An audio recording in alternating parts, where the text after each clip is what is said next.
नमस्कार, capital TV का खास शो किस्सा यूपी का देख रहे हैं। मैं हूं आपके साथ शिवानी रतूर।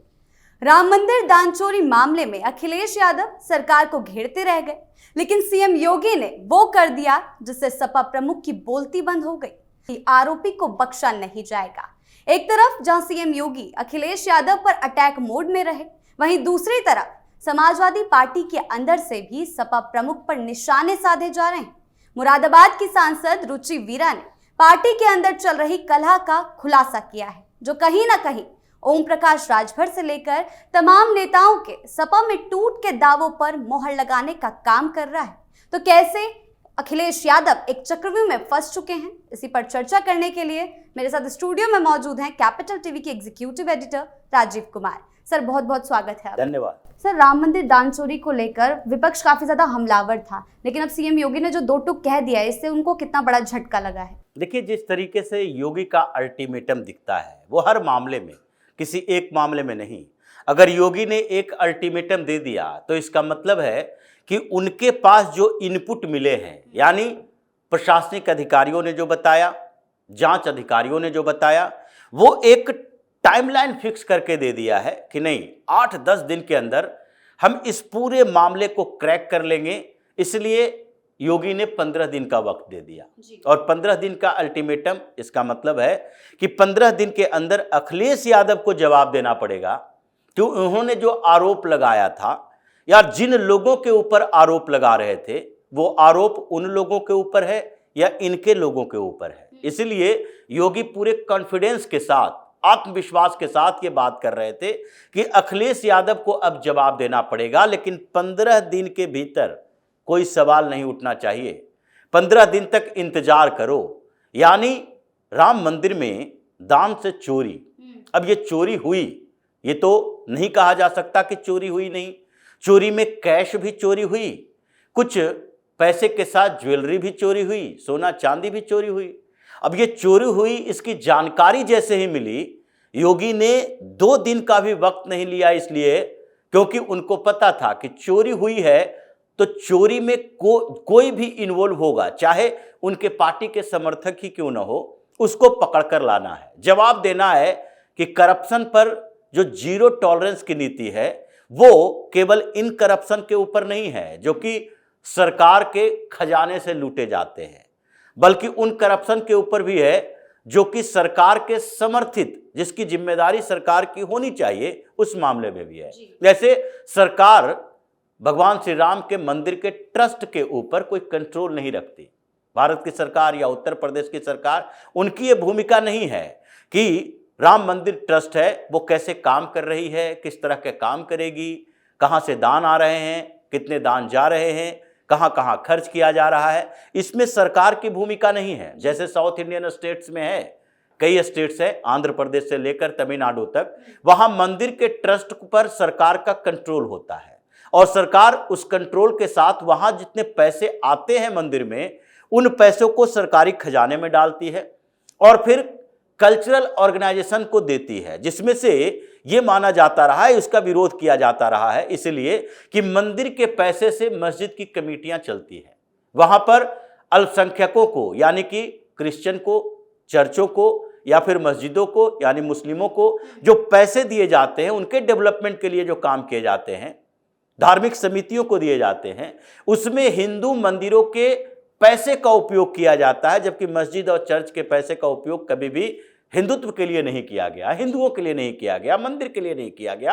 और सरकार नहीं मंदिर को सपोर्ट करती है, क्योंकि सरकार समान तरीके से सारे मजहब, सारे धर्म को एक साथ सकारात्मक तरीके से सपोर्ट कर सकती है, किसी एक को नहीं कर सकती है। तो इसलिए योगी ने यह बात साफ कह दी कि अभी तक हम कंट्रोल में नहीं थे, कंट्रोल नहीं कर रहे थे। ये राम मंदिर के मैनेजमेंट की गलती है, उन्होंने ट्रांसपेरेंसी नहीं रखी, उन्होंने तरीके डेवलप नहीं किए। लेकिन चोरी हुई है तो चोरी जब हुई, उसकी रिपोर्ट आई, तो फिर तो सरकार की ही मशीनरी रहेगी जो जांच करेगी। और इसलिए जबकि विपक्ष में बैठी हुई अखिलेश यादव की पार्टी बार बार आरोप लगा रही थी कि राम मंदिर को भी नहीं छोड़ा, और किसने नहीं छोड़ा? भारतीय जनता पार्टी वालों ने। तो भारतीय जनता पार्टी के कितने नेता थे जो कि इसमें शामिल हुए? अब तो जो नाम सामने आ रहे हैं, ये इन्हीं के पीडीए के समीकरण वाले लोग हैं, और वो लोग हैं जो भले ही भारतीय जनता पार्टी के नेताओं के साथ दिख जाएं, वोट देने के समय में अखिलेश यादव की पार्टी का ही सपोर्ट करेंगे। उन लोगों को समिति के साथ रखा गया, वो लोग जुड़े हुए थे और वही लोग सामने आ रहे हैं। 8 से 9 लोगों की लिस्ट तैयार है, पूछताछ भी हुई है, गिरफ्तारियां भी हो रही है और आगे भी गिरफ्तारी होगी। तो अखिलेश यादव को अब समस्या इस बात की हो रही है कि जांच की रिपोर्ट आएगी, सारे रिकवरी होगी, असेट जितने इन आरोपियों के हैं ये जब्त होंगे और बाद में योगी का बुलडोजर भी निकलेगा। तो फिर इतने समय से जो हम बार बार मंदिर में दान चोरी का मामला उठा रहे थे, वो मुद्दा भी गया और उसके बाद ये उल्टा हमारे ऊपर ही पड़ जाएगा। इसलिए योगी का अल्टीमेटम अखिलेश यादव के लिए है कि 15 दिन का अल्टीमेटम है और हो सकता है इनडायरेक्टली कोई और अल्टीमेटम योगी दे गए कि 15 दिन का वक्त आपके पास है अखिलेश यादव जी, 15 दिन के अंदर आपको पता चलेगा कि मंदिर में दान की चोरी हुई या फिर आपके विधायक और सांसद कुछ और चोरी में लगे हैं या आपका जो इनके ऊपर आरोप लग रहा है। ये अखिलेश यादव के लिए समस्या ये भी हो रही है, जो कि विधायकों के टूट फूट की बात आई थी, तो उसी समय ये भी मामला सामने आया कि राम गोपाल यादव भी ये सवाल उठा रहे हैं कि अभी कई ऐसे करप्शन की फाइल है जो खुल रही है और उसमें अखिलेश यादव ये गोमती रिवर फ्रंट घोटाला ये जो सामने आएगा, ये 40,000 50,000 करोड़ का घोटाला था और रिवर फ्रंट के निर्माण में जितने ज़्यादातर इंजीनियर जो नियुक्त किए गए थे इन्हीं के साथ कार्यकाल में थे, वो अखिलेश यादव की तरह ही कुछ यादव थे और उन लोगों का नाम भी सामने आया जिसका इन्वेस्टिगेशन हो रहा है। सीबीआई के पास अभी भी इसकी फाइल है और इसमें अखिलेश यादव सबसे ऊपर, क्योंकि मुख्यमंत्री वही थे, इनका नाम भी सामने आ रहा है। तो योगी का ये 15 दिन का अल्टीमेटम किन किन आधार पर दिख रहा है? राम मंदिर के आधार पर, अखिलेश यादव के पार्टी के अंदर, अखिलेश यादव के पार्टी के करप्ट नेताओं के खिलाफ, अखिलेश यादव खुद जो करप्शन के दलदल में फंसे हुए हैं, उस दलदल में इनको कितना नीचे तक जाया जाएगा और फिर वहां से उठाकर आजम खान की तरह कहीं जेल में न चले जाएं, इसके लिए भी अल्टीमेटम हो सकता है। लेकिन सर, टूट फूट की खबरें जो सामने आ रही थी, ओम प्रकाश राजभर से लेकर केशव प्रसाद मौर्य ने कई बड़े दावे किए, लेकिन अखिलेश यादव ने भी इस बीच बोला, उन्होंने तो कहा ये जो दावे हैं वो सभी बेबुनियाद हैं। ऐसे में सांसदों की नाराजगी तो खुलकर सामने आ रही है। देखिए, ये तो शुरुआत है। एक लेडी सांसद सामने से उठी मुरादाबाद से और वो माना जा रहा है कि उनका बेहतरीन संबंध था आजम खान के गुट के साथ। आजम खान के साथ उन्होंने राजनीति की शुरुआत की थी और इन लोगों ने आजम खान के साथ जो ह्यूमिलिएशन किया, यही अखिलेश यादव ने, जिसके कारण भी नाराजगी थी। तो अभी जो सांसदों के फूट की बात हो रही थी, जिसके लिए राजभर ने एक सगुफा छोड़ा, हो सकता है इन्फॉर्मेशन था, नहीं थी, ये तो अलग सी बात है, लेकिन उन्होंने एक बात कही और उसके बाद डिनायल मोड में आ गए अखिलेश यादव के लोग। अखिलेश यादव खुद कहने लगे कि नहीं नहीं, ये सब तो राजभर की बकवास है।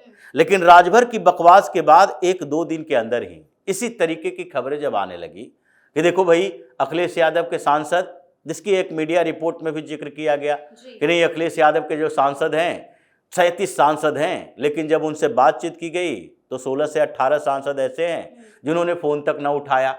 इसका मतलब है कि अखिलेश यादव की पार्टी में 4-5 तो इनके परिवार के ही सांसद हैं, कुछ थोड़े बहुत इनके नजदीकी सांसद हैं। और जिस तरह से सवाल उठ रहे हैं, जैसे मनोज पांडे ने कहा कि अखिलेश यादव ये ब्राह्मणों को याद करते हैं किस समय, जब चुनाव होने लगता है। मनोज पांडे भी इन्हीं के विधायक थे, लेकिन उन्होंने पार्टी छोड़ दी।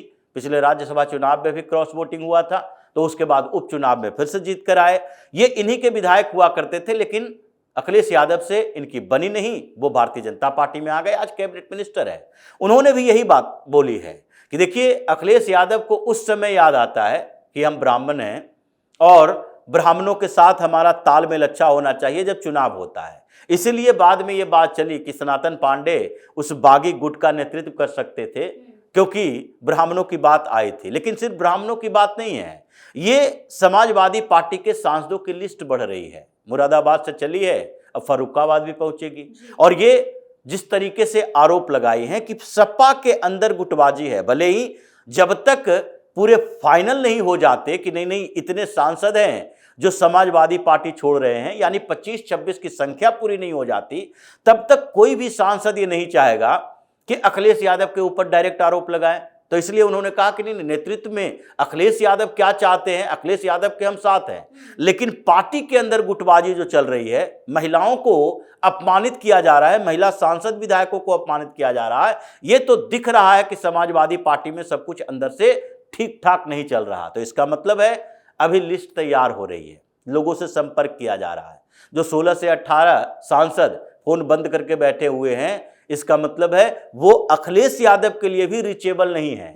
वो अखिलेश यादव भी अब सांसदों की बैठक बुलाने वाले हैं, और इसलिए बुला रहे हैं क्योंकि धीरे धीरे जो उनके अंदर भी पता चलने लगा, उनको भी पार्टी के अंदर से इनपुट मिला कि अगर मॉनसून सत्र के दौरान कोई भी बिल, जो कि माना जा रहा है कि वुमेन रिजर्वेशन बिल फिर से लाया जाएगा, उसके साथ डिलिमिटेशन का बिल लाया जाएगा, डिलिमिटेशन का विरोध अखिलेश यादव कर रहे हैं। अगर ऐसा हो सकता है कि 25-26 सांसद जो कि उस लिस्ट में शामिल हैं, जो अलग से ब्लॉक बनाना चाहते हैं, तो 2/3 इनके सांसद अगर उस समय अखिलेश यादव के व्हिप जारी करने के बावजूद भी किसी और को सपोर्ट करें, उससे 2-4 दिन पहले इन लोगों को अगर लगे तो ओम बिरला को चिट्ठी लिख दे कि नहीं, हम अलग ब्लॉक हैं, हम अलग तरीके से चाहते हैं, हम पार्टी से जुड़े हुए नहीं हैं, इसलिए मेरे ऊपर व्हिप का कोई भी मामला नहीं आ सकता है। तो इसलिए अभी इंतजार किया जा रहा है। अभी उद्धव ठाकरे का मामला है, अभी उससे पहले टीएमसी का मामला है, तो सारे एक साथ नहीं हो सकते, इसलिए अखिलेश यादव का नंबर भी आएगा। इसलिए अखिलेश यादव के नंबर आने का थोड़ा इंतजार किया जा रहा है, लेकिन पार्टी के अंदर सुगबुगाहट हो गई है कि अब सब कुछ ठीक ठाक नहीं चल रहा है। जी सर, बहुत बहुत धन्यवाद आपका इन तमाम जानकारियों के लिए। धन्यवाद। कुल मिलाकर सत्ता पक्ष के साथ साथ अखिलेश यादव की खुद की पार्टी के नेता कार्यकर्ता उनके लिए मुसीबतें बनते जा रहे हैं। सपा प्रमुख के आरोपों से लेकर उनके दावे तक सब कुछ मिट्टी में मिलता दिखाई दे रहा है। एक तरफ वो सरकार पर हमलावर हैं, तो दूसरी तरफ उनकी पार्टी टूट की कगार पर खड़ी है, जिस वजह से अखिलेश यादव सीधा सीधा बैकफुट पर जाते नजर आ रहे हैं। तो फिलहाल इस खास शो में इतना ही। आपकी इसको लेकर क्या राय है, हमें कमेंट सेक्शन में जरूर बताएं। वीडियो को लाइक करें, शेयर करें और चैनल को सब्सक्राइब करना ना भूलें। धन्यवाद।